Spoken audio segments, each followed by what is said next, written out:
Yes, here I'd like to show you some strange thing I recently noticed with Studio One. This is version 3, but it's the same with version 2. So here's the insert signal chain for a single track. We have a tone generator generating pink noise. We have a splitter, so we have two parallel signal chains. And the right one we have just a mix tool which inverts the phase. In the left one, we have some EQs that we want to test, and down there, when we have the, the the signal back to again, we have a spectrometer to see what we get. So if we turn on the tone generator, we see what we can expect. This is pink noise. If we turn on the mix tool, it should be gone because both signal chains will cancel each other.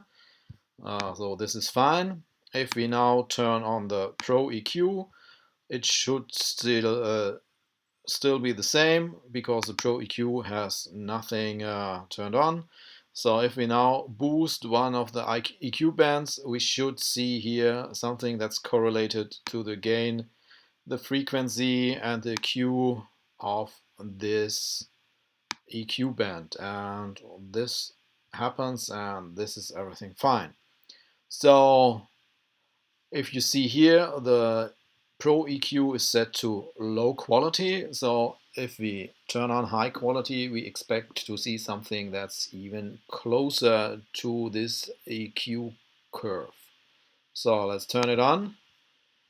And now we see something that's completely unexpected. So something's going up here that's not correlated to this EQ band, and here is something cancelled, and then the high end, it's even the difference between raw and processed signal is even bigger, but that's something you don't expect and something you don't want to have. So let's turn the thing off again and see if we can reproduce this with other EQs. So here is a commercial plugin. It's the IQ EQ by Hofer. It's currently turned off. Let's turn off all the bands, turn it on, and except this pop thing, nothing happens. Still inverted and processed signal are the same.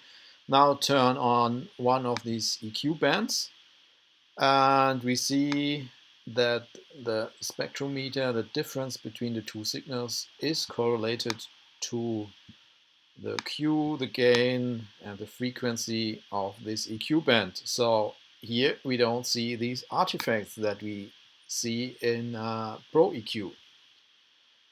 But then I figured out this IQ EQ has also some quality setting. Here it's called oversampling, which is probably the background behind the high quality button in the Pro EQ.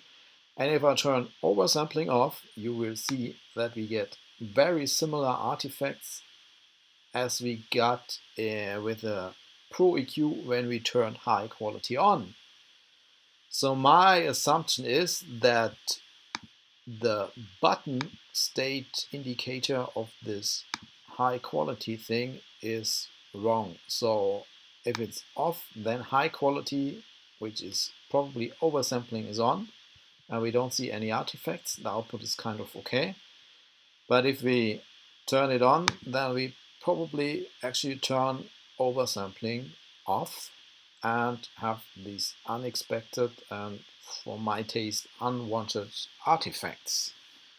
So anything else you can test on your own and make your own guesses and assumptions, and maybe at some day PreSonus might want to fix that thing or explain to us why it's so strange and unexpected.